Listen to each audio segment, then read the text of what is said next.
किशनगंज, अररिया, कटिहार, पूर्णिया, सुपौल, मधुबनी, सीतामढ़ी, दरभंगा, पूर्वी चंपारण, पश्चिमी चंपारण, शिवहर, गोपालगंज, मुजफ्फरपुर, सहरसा, मधेपुरा और समस्तीपुर। बाढ़ से अब तक 42 लाख से ज्यादा लोग प्रभावित हैं। अब तक बाढ़ से 25 लोगों की जान जा चुकी है। थाने में बाढ़ का साम्राज्य कायम है। स्कूल पानी की छावनी में तब्दील हो चुका है। जहां तक नजर जाता है सिर्फ पानी ही पानी है। बाढ़ नई नहीं है, लेकिन दर्द हर साल नया दे जाती है। इस बार तो कोरोना का प्रहार है और अब साथ में बाढ़ की बेशुमार मार है। बाढ़ के कहर में जिंदगी कैसी है? ग्राउंड जीरो पर इंडिया टीवी के रिपोर्टर पवन नारा पहुंचे हैं। इस वक्त हम कुशेश्वर थाने में मौजूद हैं। थाने में भी पानी आ गया है। पानी इतना ज्यादा कि फाइलों को यहाँ टेबल पर रखा गया है, दरवाजा दरक गया है, अपने कागज पत्रियों को संभाल कर यहाँ रखा गया है इस उम्मीद में कि पानी से बच जाएं। राहत ये है कि कुछ दिन में थोड़ा पानी घटा है। आपको बता दें कि कोसी नदी के किनारे ये इलाका पड़ता है और यहाँ 3 नदियां ऐसी हैं जिनसे पानी आता है। पानी इस स्तर तक आया था। जो पुराना थाना है उसकी चौखट दरक गई है। अब भगवान भरोसे है, 4 कदम आप आगे आएंगे तो आपको सिर्फ पानी ही पानी नजर आएगा। थाने के बाद अब स्कूल की तस्वीर आपको दिखाते हैं। कोरोना के कारण स्कूल पहले से ही बंद है, लेकिन अब इसे बाढ़ राहत केंद्र के तौर पर तब्दील कर दिया गया है। इस वक्त हम कुशेश्वर सीनियर सेकेंडरी स्कूल में हैं, लेकिन ये वाटर स्कूल ज्यादा आपको दिखाई देगा। पानी पूरी तरीके से भर गया है। सामने देखेंगे तो आपको ये स्मार्ट क्लासरूम दिखाई दे रहा है, कंप्यूटर रूम जिसे कहा जा रहा है, लेकिन ये भी पूरी तरीके से पानी में डूबा हुआ है। और उसके बाद की स्थिति ये है कि सब यहाँ जगमग्न है। सामने गवर्नमेंट अंबेडकर वेलफेयर हॉस्टल है, जिसमें अगर बाढ़ नहीं होती और कोरोना नहीं होता तो इस वक्त आपको 50 से 60 बच्चे मिलते और 20 से 25 लड़कियों के लिए अलग से हॉस्टल है। लेकिन फिलहाल स्कूल में बच्चे नहीं हैं क्योंकि कोरोना काल है, लेकिन बाढ़ की वजह से गायें जरूर पहुंच गई हैं। यहाँ गाय का चारा, गायें सब दिखाई दे रही है। रास्ते खो गए हैं, सड़क दरिया में समा गई है। कहीं जाना है तो सहारा सिर्फ नाव का है। कोरोना काल में सोशल डिस्टेंसिंग यहां दूर की कौड़ी नजर आ रही है।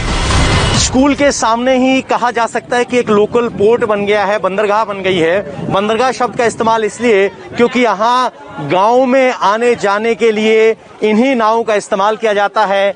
एक डीजल का इंजन लगाया गया है। बच्चे, बूढ़े, जवान सभी इन्हीं नावों से आ जाते हैं। ये लोग अभी गांव से वापस आ रहे हैं। अनाज भी उस पर टंगा हुआ है और बड़ी संख्या में लोग यहाँ बैठे हैं। जब इस नाव पर सवार होकर आप गांव में जाते हैं तो सोशल डिस्टेंसिंग जैसे शब्द यहाँ मजाक नजर आते हैं।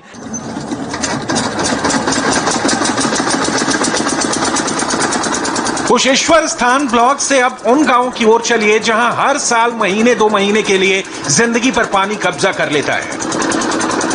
दरभंगा के केशेश्वर से हम आगे नाव पर सवार होकर निकल चुके हैं और अब यहाँ आकर आप भूल जाएंगे कि कौन सी सड़क है और कौन सा रास्ता है। सामने देखेंगे तो ये पुल बचा है। यहाँ के आसपास की सड़क गायब हो चुकी है, केवल इकलौता पुल बचा है।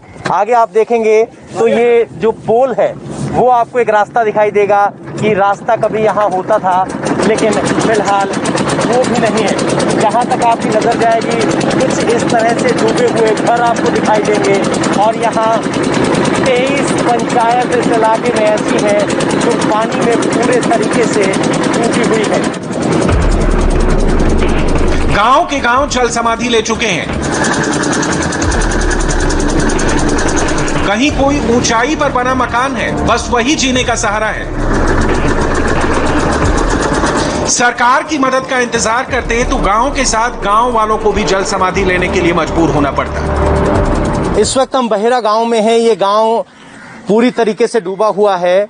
जिनके घर हम उतरे हैं, नाव से उतरे हैं, वो टापू की तरह थोड़ा ऊंचे है, लेकिन सामने की तस्वीरें आप देख सकते हैं पूरे घर डूबे हुए हैं, जो कच्चे थे वो पूरी तरीके से, और जो लोगों ने पक्के घर बनाए हैं वो 5, 7, 10 फीट ऊपर बनाए हैं, इसलिए वो बच गए हैं।